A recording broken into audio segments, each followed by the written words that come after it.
semua, salam sejahtera Malaysia. Selamat datang ke channel Fels Lifestyle.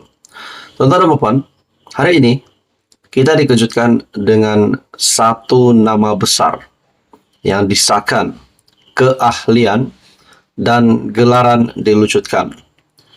Bila saya melihat artikel ini, saya juga berfikir tentang kepimpinan-kepimpinan politik di Malaysia, terutamanya yang pernah diwar-warkan sebelum ini, kabar angin, di mana ada yang berkata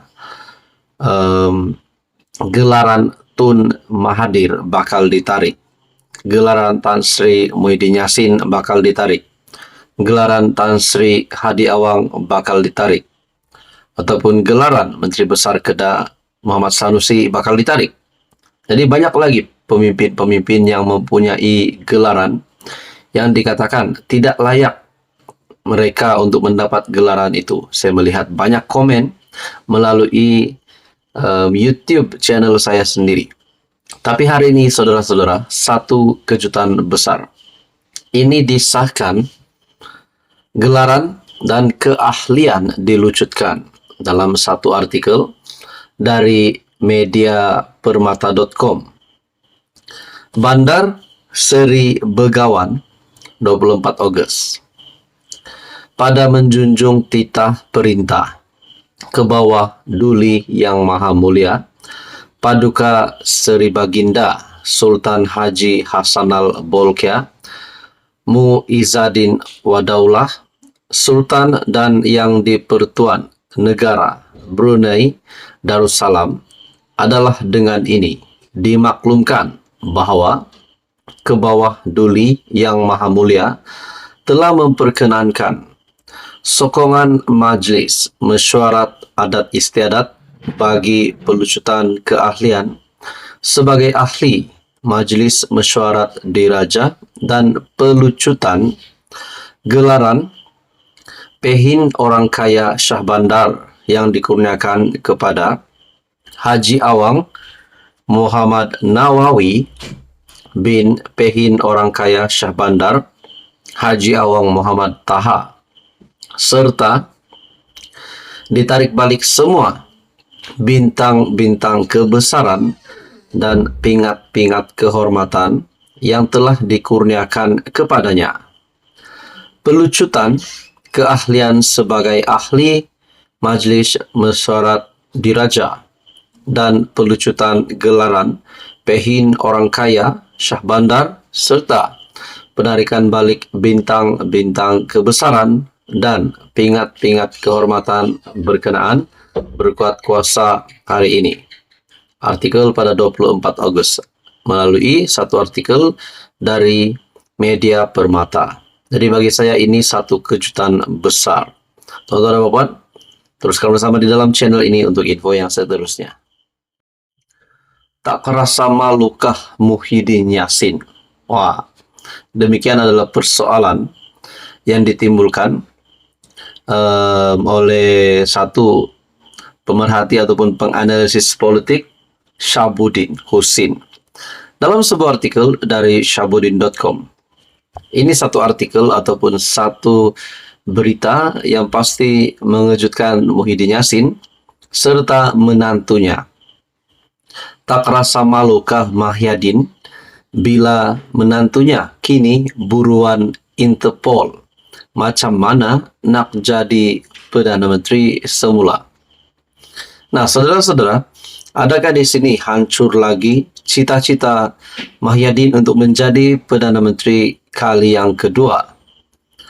Dalam ulasan dari shahabuddin.com, menantu Muhyiddin kini sah diletakkan dalam notis merah Interpol atau polis antarabangsa untuk ditangkap dan dibawa balik ke Malaysia.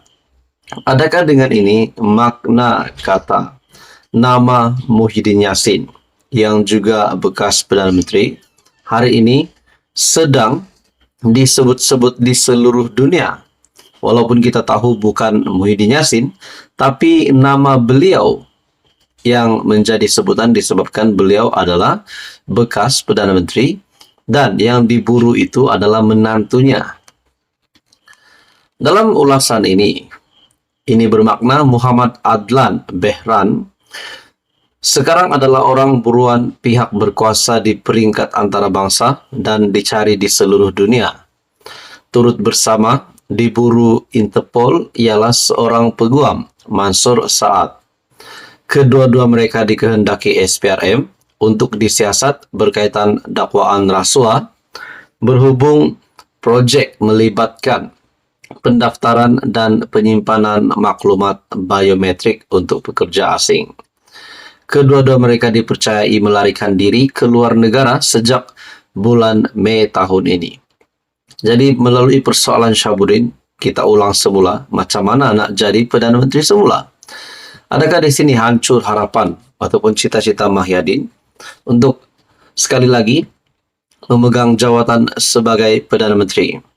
Walaupun kita tahu sebelum ini, selepas berlabuh tirainya pilihan raya negeri, ada yang kata PN ataupun Mahyadin Yassin dan Hadi Awang ingin membentuk semula kerajaan, ingin menumbangkan Datuk Seri Anwar Ibrahim dan kerajaan perpaduan. Tapi persoalan yang utama adalah kenapa nak tumbangkan kerajaan yang sekarang sedang membangun? Apakah motif sebenar dari pihak pembangkang? Kita kembali dalam ulasan ini. KPN Razarudin Hussain hari ini mengesahkan berkaitan notis merah terhadap kedua-dua suspek yang dikehendaki SPRM itu. Ya, sudah. Tindakan notis merah telah dikenakan terhadap mereka.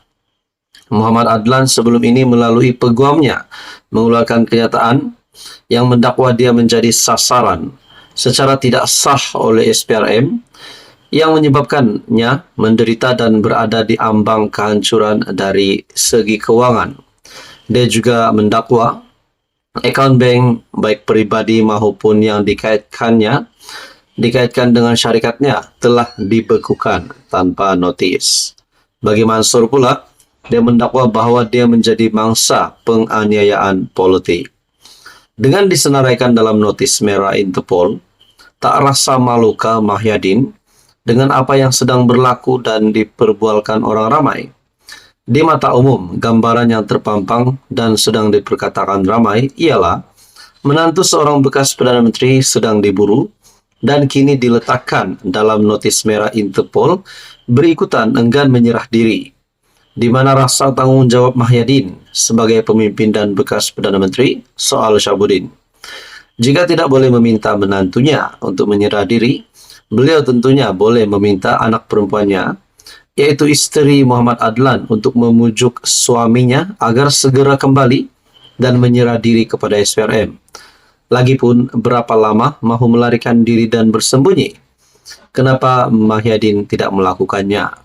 Terpenting sekali, macam mana nak jadi PM semula jika perkara penting seperti ini pun, yaitu memastikan menantu sendiri patuh kepada undang-undang, gagal dilakukan. Nah, bagi saya amat menyokong ulasan dari Syahbudin.com ini. Saudara-saudara, persoalannya, tak rasa malukah Mahyadin bila menantu kini buruan Interpol? Macam mana nak jadi PM semula soal Syahbudin? Sekian saja, teruskan bersama di dalam channel ini untuk info yang seterusnya.